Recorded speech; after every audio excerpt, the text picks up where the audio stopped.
Good afternoon. I'm assuming that everyone in this room has at some point in time created and led a successful, high-performing team. If that belief is correct, then the only thing that you need to do in order to create and lead a successful, high-performing culture is to scale up from what you've already done. Cultures are big versions of successful teams. And we know how to scale things up. The way you scale something up is you take a look at the examples that exist of success. You understand a sufficient amount about the theory and practice that surround that success, and you deconstruct the examples of success, and then you use the theory and practice to reconstruct a new example of success at a new scale or in a new venue. That's the sort of thing that we did when we took lean from the Japanese culture to the Western culture. It's the sort of thing we did when we took lean from automotive manufacturing into chemical plants and refineries. And it's the sort of thing that I'll encourage you to do when you think about scaling up from a successful, high-performing team to an industrial culture. Let me first give you a couple seconds on the theory of culture. Culture is a sociological sort of concept, and what the sociologists will tell you is that a culture is comprised of four elements. The first one is values. When people share a value, they begin the process of forming a culture. The second one is beliefs. Based on your values, you believe certain things. Third one is behavior. Based on your values, you believe certain things and you behave in a certain way.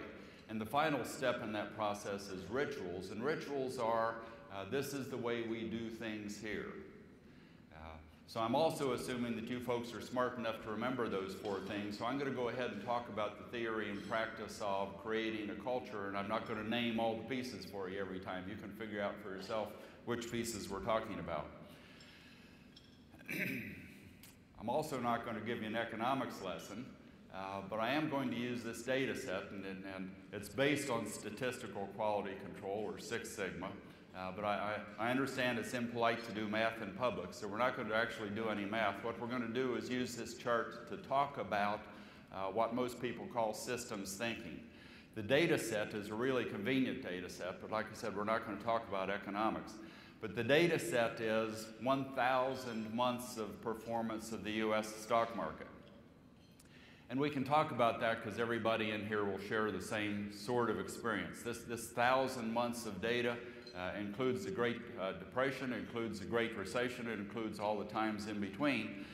The really interesting thing about this chart, and the dimensions on the chart are horizontal, the monthly total return of the stock market, and vertical, the frequency with which that monthly total return occurred.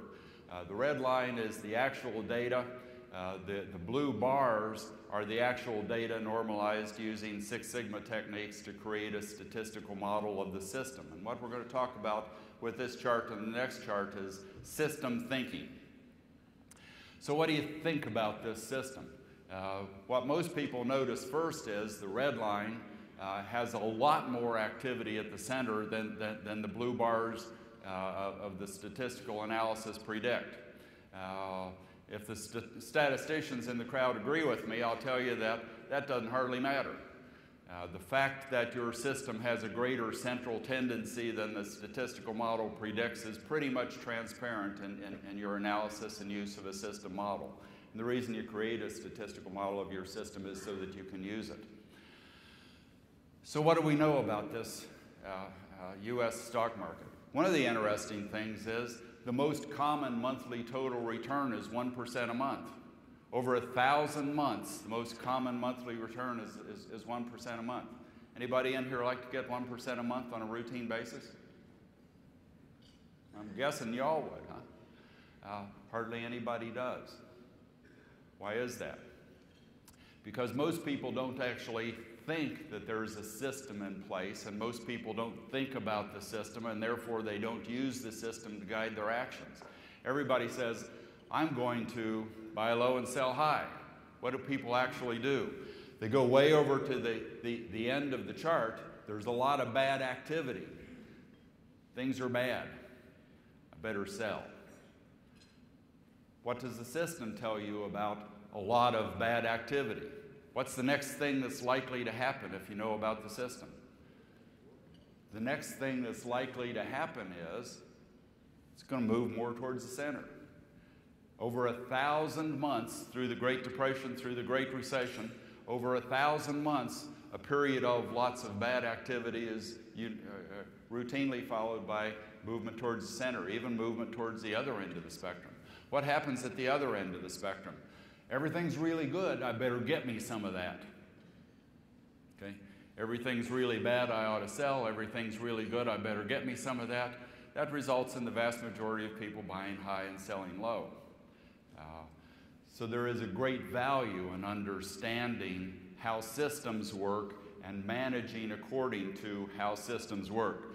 The other really interesting thing on this chart, and I hope you can see it, the red line, although it's kind of irrelevant that it predicts a lot more central tendency that actually occurs, the red line way out on either end, back where the statistical model says nothing is happening, actually takes an upturn. There are things that are worse than the statistical model of the system predicts, and there are things that are better than the statistical model of the system predicts. And essentially what that begins to tell you is there are things that happen outside of the system. And that turns out to be really important. Let's take a look at the next slide. Same scale. Across the bottom, the monthly return. The vertical scale now for the red line remains the frequency. The vertical scale for the blue bars shift to contribution. What's the contribution of each one of those monthly returns to the total return over 1,000 months? Really interesting. Almost 8% of the total return was things that happened outside of the system that were bad, and 4% of the total return was things that happened outside the system that's good. I'll tell you the reason this is, it's not just a convenient data set, it's actually a data set that you reproduce a lot of times when you start modeling a system. You can take control of the system. If you know about the system, if you understand how the system works, you can get great advantage from managing according to the system. You also have to be alert to the fact that things are happening outside of your system. Things that happen outside of your system that are bad can happen by accident. Your job as manager is to find those and prevent them. Things that happen outside of the system that are good only happen if somebody causes them to happen. Okay? So you kind of get a sense for how system thinking works, because I'm going to spend a lot of time talking to you about the things that managers have to do. Here's the first thing that managers have to do. You have to create the system. Whether you like it or not, everybody in your organization works within a system, and whether you know it or not, you have already created the system within which your people are working. And the vast majority of the people who work in a large organization are average. That's kind of the essence of a large number of people doing something. They're average. There used to be that Prairie Home Companion radio show where Garrison Keillor said, in the town of Lake Wobegon, all the children are above average. And of course, that's not possible. Huh? It's also not possible in a large industrial organization. And that's perfectly acceptable, except what you have to understand is, if you have a large enough population that your people are in general average people who are working at an average pace of diligence, whether or not you succeed more or less than other people is going to depend entirely on the system within which you as the leaders create for those people to work in. Okay. Creating the system within which your people work is largely the thing that determines the success of your organization. The next thing you have to worry about is managers have to manage the routine operation of the system. You create the system and then you make sure that people use it. Then you manage exceptions that occur within the system. There are things that happen within the system that prevent people from using the system as you expect. As a manager, that's the point where you have to intervene and make something different. You have to identify and manage the adverse things that might happen outside of the system. You have to identify and lead the capture of good opportunities that exist outside the system. So let's talk about how do you create a system.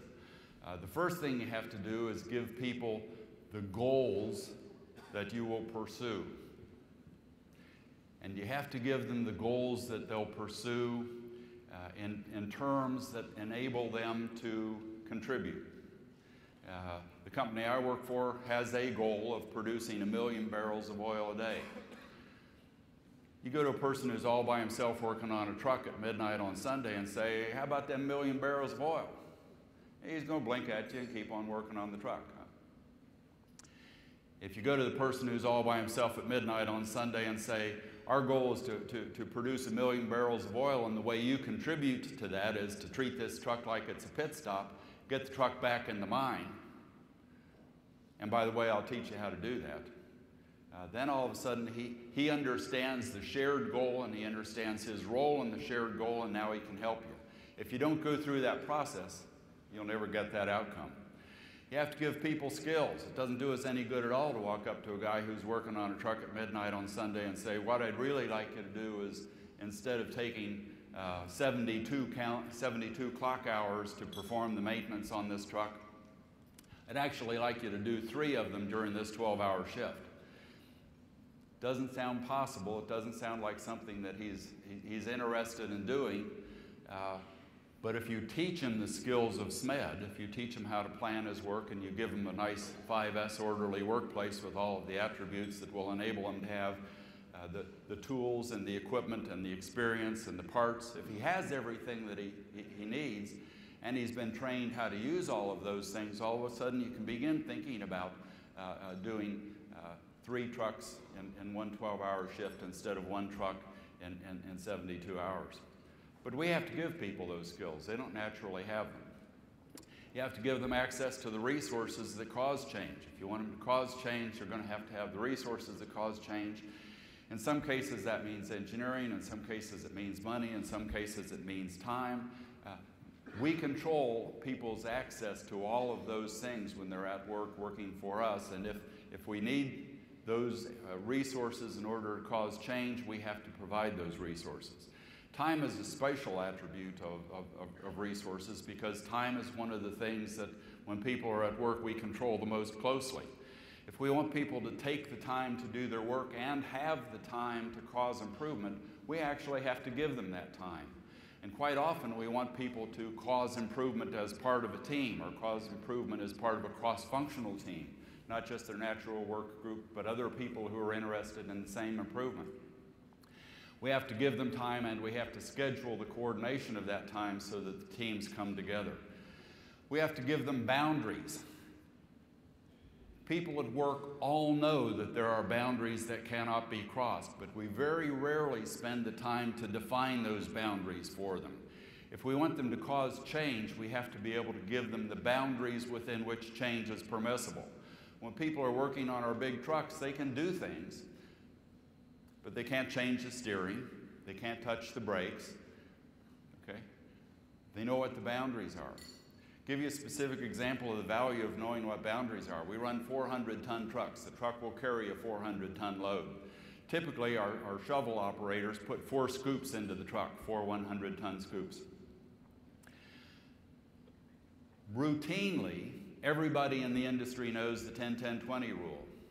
10% of your loads can be more than 10% greater than the rated capacity of the truck. None of your loads can be 20% greater than the rated capacity of the truck. Everybody knows that.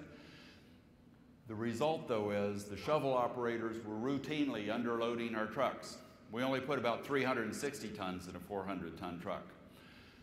We put an onboard weighing system, so as the shovel operator loads the truck, it tells him how much is already in the truck, and then he knows whether to put in a big scoop or a little scoop for the 4th shovel.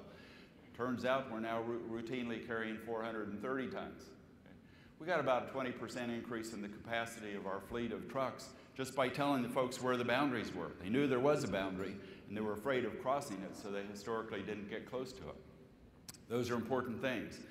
You need to give folks a framework for action. And what we mean by a framework for action is, if they're going to cause change, and especially if they're going to cause change as part of a team, There has to be a way for the team to come together. There has to be a way for the team to know how they propose ideas to their team members, how the team members together vote to promote something from an idea into action, how they allocate the resources that are available to the team. You have to actually give the team the ability to conduct that intelligent improvement activity, or they can't do it.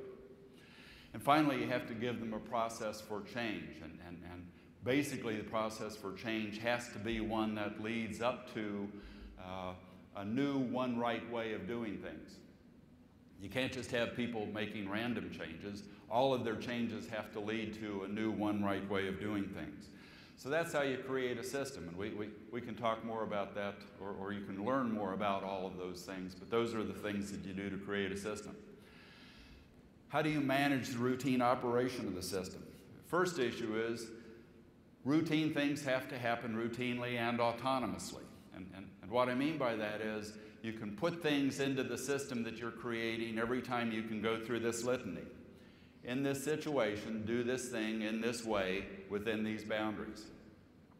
Every time you can take an activity or an opportunity or something within your business and go through that litany. In this situation, do this thing in this way within these boundaries. You can make that activity part of your system.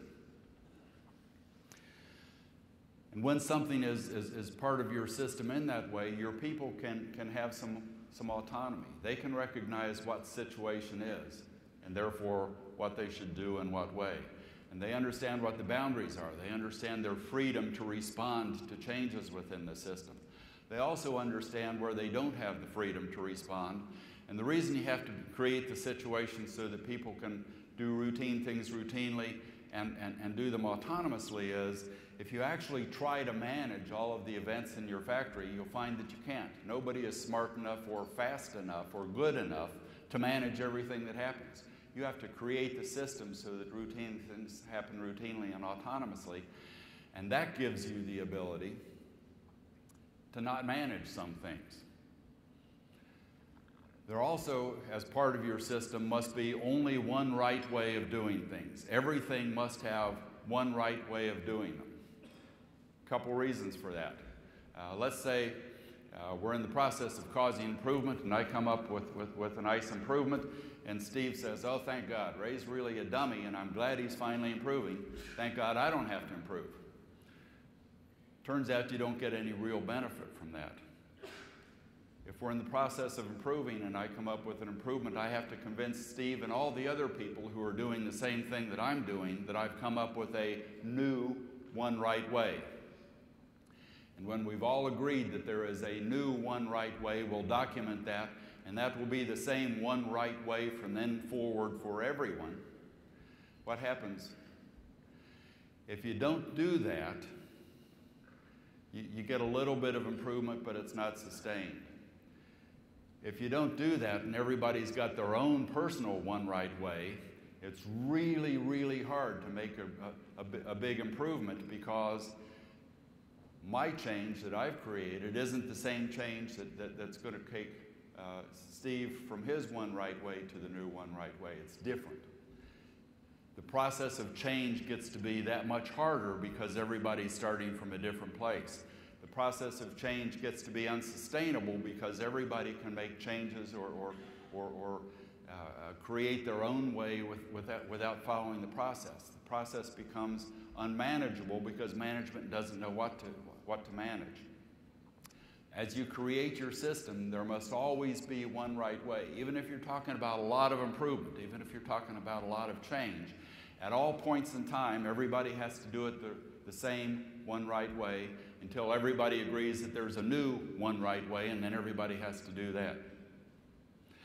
There have to be measures of compliance. You have to know with some certainty that everybody's doing the things that you expect, and you have to be able to demonstrate that. And there must be measures of performance. There is no expectation that we'll be really good at practicing lean. There's an expectation that our business will benefit from practicing lean. Okay?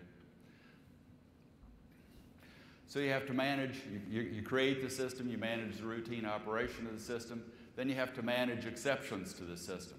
There will be a day when the people who are following the litany in this situation do this thing in this way within these boundaries, when the boundaries are exceeded. They stop. They know they can't go forward because you've told them where the boundary is. You must manage those things. And typically the way those things are managed in a really good system is for the leaders to have their own leader standard work. And the leader standard work might be something like, I come in at 6 o'clock and I have a meeting with the person who's going home at 7, the shift leader who's going home at 7. At 7, I take over my shift. I give everybody their safety meeting for the day. I give everybody their instructions for the day, and I set them out for work. I take a safety tour and make sure that the workplace is as it should be. And then I go to each of my teams and I say, are you able to do the work that I've given you? And they'll tell you back the things that stop them from being able to do that.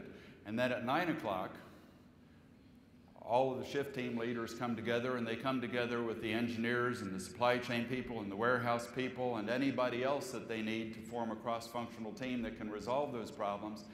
And by 9 o'clock, the things that are exceptions to the system that will stop your people from being successful today, somebody is working on those, not with the intent to resolve them next week or tomorrow, but to resolve them in order for us to be successful today. And you have to manage non-compliance with your system. There are always people who decide that they actually have a better way and they're not going to do it the one right way. You can't let that occur. Because people have a tendency to watch very closely what their colleagues are doing, and if you allow some folks to not perform according to the one right way, then pretty soon there will be more folks who are not conforming to the one right way. This is the really interesting part. Remember out there on the ends where the system said nothing was happening? It turns out any set of data that you analyze, there's always stuff that happens outside of the system at external events. And there's good external events and bad external events. You actually need to understand what sort of abnormal events can cause you problems. Remember, in the stock market situation, 8% of the total effect over a 1,000-month period was caused by things that happened outside the system that were bad. In our plants, there are things that can happen outside the system that are bad. I'll give you a specific example in my plant. You all know about the fire triangle, huh? Fuel, heat, and oxygen. My plant, we're typically processing hydrocarbons, and a lot of it is over 1,000 degrees. As soon as any of that gets out, where there's air, or any air gets in, fire triangle closes. So we spend a lot of time working on what we call losses of containment, any little place where the material might get out of the pipes. That's our biggest risk, and we brought that into the system. Now we have about 12,000 people plus 12,000 contractors, so we've got 24,000 people who are all eyes and ears looking for the slightest evidence that anything is starting to get out of the pipes. You might have a gasket that's begun to leak just the tiniest amount. There will be a little smoke or a little bubble. And somebody will call it to our attention, and we'll work on it before there's a loss of containment that could lead to an adverse event.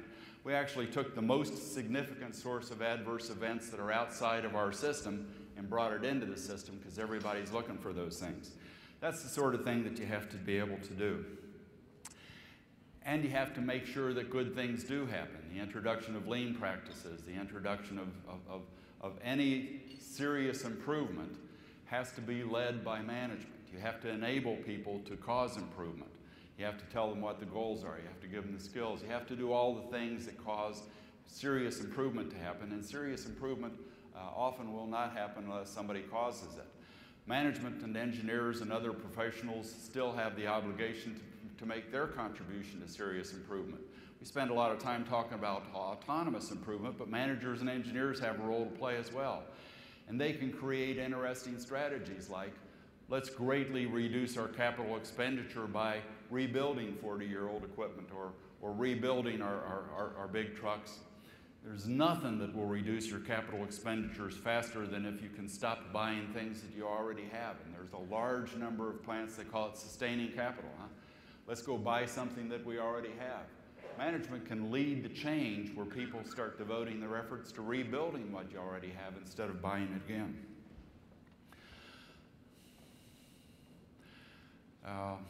You probably notice I'm the oldest person in the room. In fact, my wife the other day, Suncor always sends, they send a thing and it says your normal retirement day is, and I said, yeah, that's the day I retired. That was before I joined Suncor, though. In fact, my wife asked me, does Suncor have a mandatory retirement age? And I said, no, I don't actually know. And she said, well, then they don't. And I said, how do you know that? And she said, well, if they did, they'd be talking to you.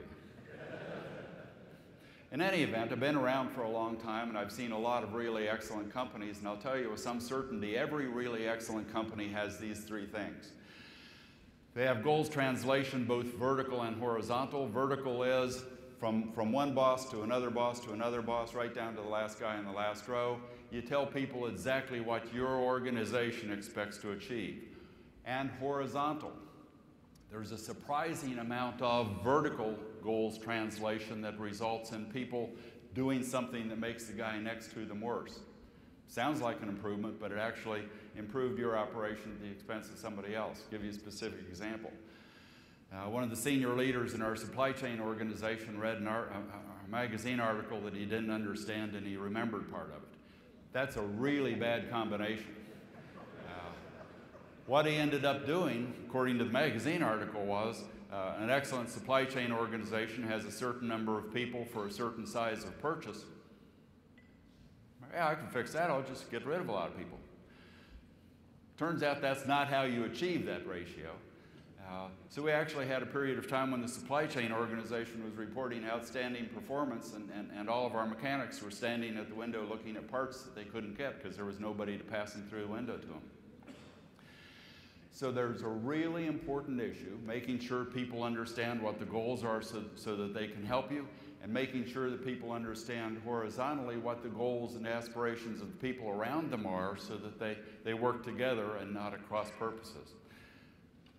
Every really successful organization does that, and they do it very well. Every really successful organization practices engagement. It's actually true. It's irrevocably true. If your managers, engineers, and professionals are your only source of improvement, you have no chance of competing. Give you a specific example related to that. I started my career at General Motors, and in the 1970s, GM was the largest, most profitable industrial company on the planet. They actually were. And I can tell you with some certainty that today they're a much better company than they were in the 1970s. The products are better, the efficiency is better, quality is better. But 2 years ago they went bankrupt. How'd that happen? How can a really good company spend 30 or 40 years getting much better than they were and then go bankrupt? Everybody else got more better. Everybody else got better faster. When you're talking about industrial performance metrics, it's really interesting to look at your current performance, which is a measure of, it's a lagging indicator, it's a measure of how successfully you did the things that you did before. The much more interesting measure is, what's your current pace of improvement? How successfully are you doing the things that will change your performance tomorrow? The one thing that you can certainly do that will change your performance tomorrow is get a lot more people engaged in causing improvement. If you have 12,000 or 24,000 people causing improvement, you're certainly going to be a lot better than the people who are making 3,000 or 4,000 people their source of improvement. And you have to continuously introduce new tools and capabilities, and especially as you begin to engage more people, you have to introduce the set of tools that look like Lean or Six Sigma or other forms of continuous improvement, because those tools are routinely designed specifically for people at the front line. Okay? Managers and engineers aren't really going to do SMED the way that the people at the front line would do SMED. Managers and engineers aren't going to 5S a workplace to make the workplace right the way the people at the front line will do it. There's not enough managers and engineers. They're not good enough or smart enough or fast enough to do all that you need. But those tools are uniquely created for people at the front line to do those things and get real value from it. I kind of talked through these already, so I'm not going to do that again. I like this slide because this slide talks to the issue that I just described. Doesn't actually matter what your current state of performance is. whether you're the best company in the world or a company that's just starting out, like Toyota was in 1970 in the Western markets. Your performance is in the lower left-hand corner compared to where you want to be. And this portrays a strong bias of mine. I never tell anybody that they're bad. I never have that conversation with anybody. I only tell them that they could be better. So wherever you happen to be, your performance is in the lower left-hand corner, your performance isn't as good as you might want it to be, and your performance has higher variability than you might want it to have. So what do you do with that information? The big green arrow says managers and engineers have a role in causing improvement, and the improvement that managers and engineers cause is typically big event improvement. Let's create a new product, let's create a new process, let's buy a new piece of equipment. The interesting thing about that is over a long period of time, managers and engineers causing all of the improvement in an organization create about 3% compounding annual improvement. A lot of the folks in here missed it, but in the early 90s, there was a big sweeping trial across North America of people who wanted to have very flat organizations, autonomous organizations, self-directed work teams.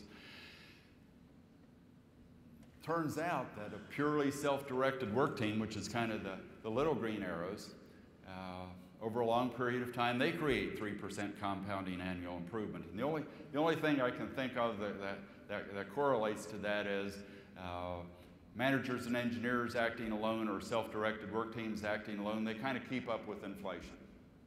They don't actually cause a dramatic change in the performance of an organization.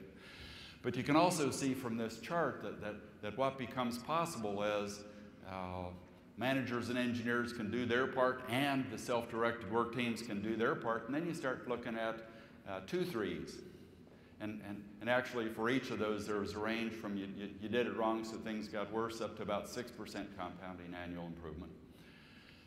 So you might be talking about 2 sixes. And we've heard a couple folks throughout this conference begin talking about a continuing series of performance where against the strategic goals of the enterprise, they actually achieved 10% or more compounding annual improvement. And I can tell you with some certainty, for more than 30 years against the strategic goals of the organizations that I've run, we've averaged between 16 and 20% compounding annual improvement. You can't actually do everything at that pace, but you can attack and successfully complete your strategic missions at a 16 to 20% compounding annual improvement. That's how you start pulling ahead of the folks that are currently having better absolute performance than you have. Now, every business person has stories from the front line, and I'm going to share with you some stories from our front line. I would suggest that as I tell each of my stories, one of you is going to say, yeah, we did that. But you're likely to say, I remember when we did that once 2 years ago because we really needed to. If you're going to be a world-class organization, what you need to be able to say is, yeah, we did that 20 times last week. So as I tell the stories and you say, yes, we did that, think about when you did that and how frequently you did that. This particular example is we have these big trucks that haul 400 tons worth of ore, and they have big engines. When we first started, it took 250 clock hours. Actually, there was a guy from Cummins here, and I was pimping him the other day because he was telling me how good his engines are. And I said, we've never gotten one of them to last more than 15,000 hours. And what I'd really like is 25 or 30,000 hours. Settle for 18 if you can get it. But when we first started, it took 250 clock hours, but from the time a truck pulled into the shop until it pulled back out with a new engine in it. The first time we taught our teams the SMED application, the truck pulled out in 50 hours. And today we can change the engine in a 400-ton truck in one 12-hour shift. And when you can get an activity to the point where you can do it in one shift, really changes the performance because they don't have to spend all this pickup and put down time transferring from shift to shift. I already told you that it used to take us 72 clock hours to perform what's called an S1, the initial routine service for a truck. And now we do 3 of those every 12-hour shift. You say, how do you do that? Well, SMED's part of it. 5S is part of it. You set up a workstation and all all the S1s come to the same workstation, and it's got all the tools and all the equipment and all the parts, and the technicians in that workstation are really good at doing that particular activity. The other reason I showed you this picture is in the bottom right-hand corner, there's a little blue hose. The really interesting part about that is as we began taking the engine change out much faster, the technicians told us something that none of us had known. The little blue hose is the coolant manifold, and in the original configuration as we purchased these trucks, that cooling manifold was a rigid piece of pipe. And a big engine fitting into a big truck fits with a little lanyard, huh? Doesn't precisely fit. So as they changed the engines, one of the things they did was lean real hard against the pipe and weld her in place. Pipe started off under stress. Rigid pipe in a big truck running through a mine experienced a lot of vibration. Those pipes were always breaking, and the trucks were always coming in to have a new piece welded in place. As we began talking to the folks about doing this much, much faster, they said, how about we use a hose instead of a rigid pipe? Go a lot faster, it won't come back in. We said, hey, that sounds good. But you don't have the authority to change the design of the engine. We need an engineer to look at that. So the engineer came over to the team that had come up with this idea, studied her all up and said, yep, that's a good idea, and then the team put it across all 143 of our big trucks. Okay. So we told them what the boundaries were. They came up with an idea, great improvement managers and engineers would have never found. They came up to the boundary, the engineer touched it and said it's okay, and they went ahead and did all of our trucks. I like this. That's kind of a list of some of the things that we begin teaching our folks when we want to give them the skills of improvement. The thing on the right-hand side of the page is what's called a spaghetti diagram. And basically, it's the simplest tool of getting started on SMED. And what you do is you ask the guys to track where they go as they do a particular activity. The spaghetti diagram on the top is an actual spaghetti diagram from one of our activities. Because we're running big trucks with big loads in a mine, we routinely pull the trucks in and take an oil sample to make sure that there's no evidence of something in the oil that would indicate the engine's having a problem. If you blow up one of those engines, it's a $500,000 mistake. But we have 38 bays in our truck shop, and the algorithm used to be, truck needs an oil sample, you pull it into any bay, and whoever happens to be there takes the oil sample. Well, that results in the spaghetti diagram in the upper right-hand corner. Guys took about 3 hours to scurry all around, and they gathered up the stuff that they needed, the tools and the bottles and the labels. And then they performed the oil sample, and then they scurried around a while more. Today, we do enough oil samples that in our 38-bay service garage, there's one bay that does service ones, the routine service I told you about, plus they take oil samples. The spaghetti diagram on the lower right-hand side is the travel path for the guys in that bay. It now takes about 8 minutes to do what used to take 3 hours, because the bay is set up for it. It's got all the tools, all the equipment, all the parts. The guys know exactly how it's done. It takes about 8 minutes and they go home. We had folks who went through this spaghetti diagram exercise and they showed up the next morning wearing a pedometer. They said, you know, all I did yesterday was three oil samples. I don't understand why I went home beat. Then they knew why they went home beat, because they were walking around for 3 hours trying to gather up stuff that they didn't have. Now they spend 8 minutes doing that activity, and the trucks spend their day in the mine. We can actually talk to folks about having the trucks spend their day in the mine instead of in the shop. That makes sense to everybody. I can't tell you about big business outcomes because that's not my job, but I can tell you about small business outcomes. We did things like activating the onboard weighing system so every truck carries an optimal load. We did things like changing the amount of time that it requires for a service one, for an oil sample, for an engine change, for an engine strut change. All of those things now associated with keeping the trucks in the mine are much faster than they once were. The trucks are more in the mine. The trucks are carrying heavier loads. The trucks are more reliable. The trucks are actually able to run at faster speeds because they're more robust. With the same fleet of 143 trucks that we used to have, we're now carrying twice as much ore. Okay. Interesting outcome. In 4 years, we doubled the capacity of a fleet of 143 mine trucks. Same thing works in our process applications. Basically at Suncor, we take the oil sand, we dig it out of the ground, we release the oil from the sand, put the sand back in the hole, and it usually fits. Then we take the bitumen, which is a big heavy molecule, and we crack those big heavy molecules and produce much lighter molecules that start looking like synthetic crude oil. And then we have something that looks very much like a traditional refinery where we produce a variety of other things, including diesel fuel for our own trucks.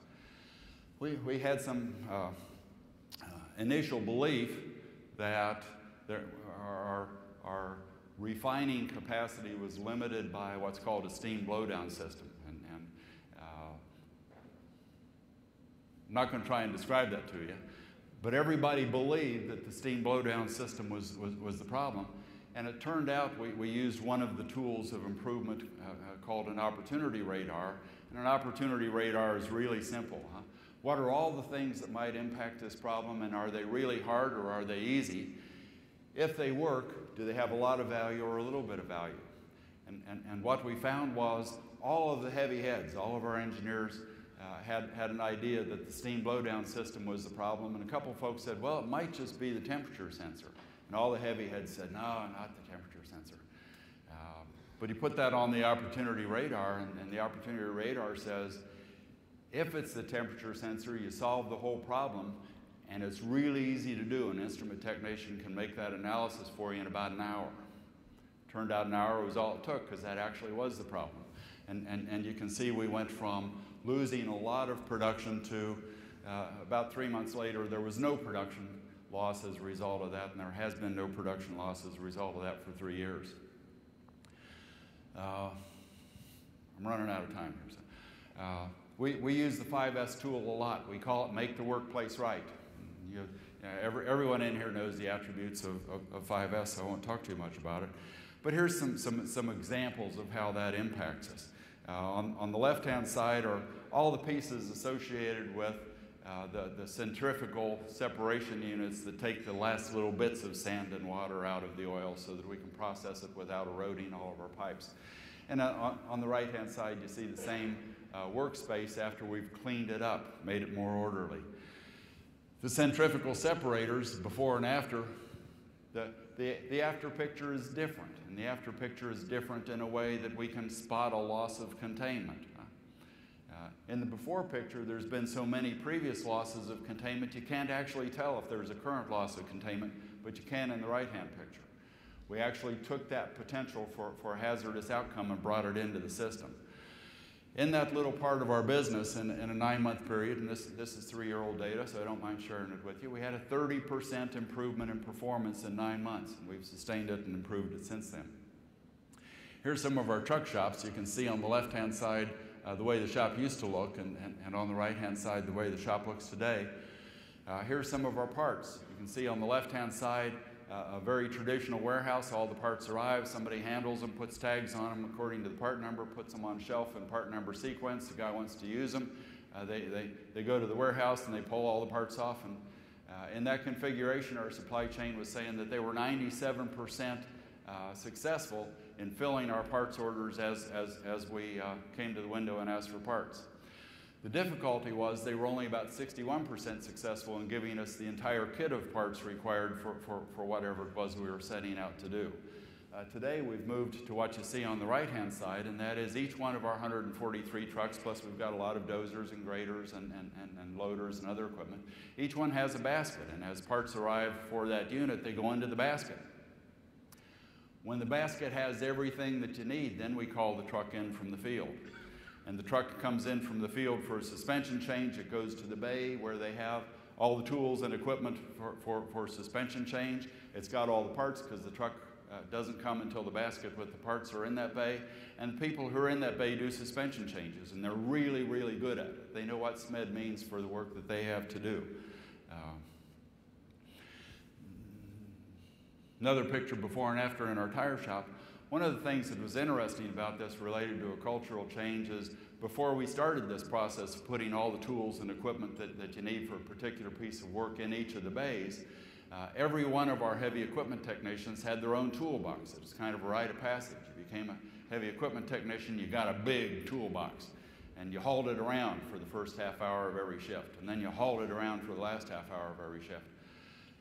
And the guys liked having their own toolboxes, and we said no.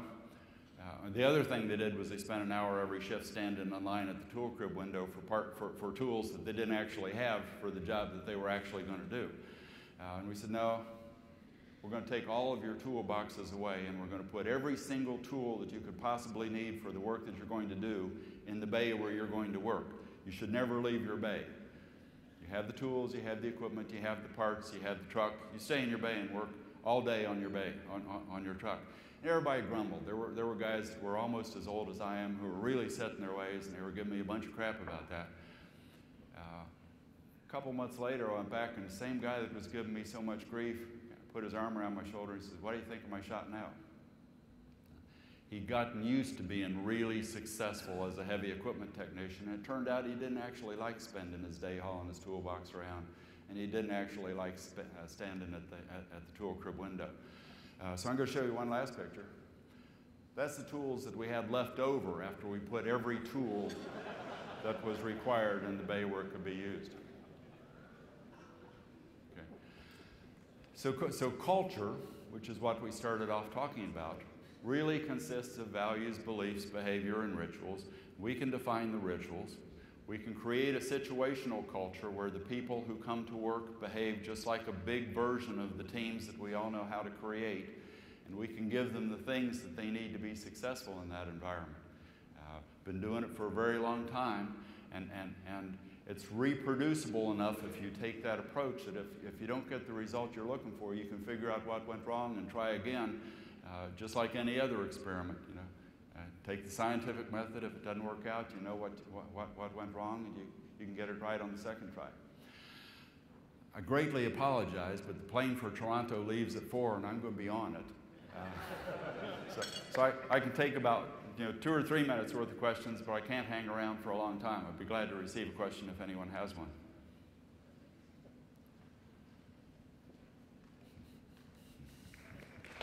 Okay. Thank you.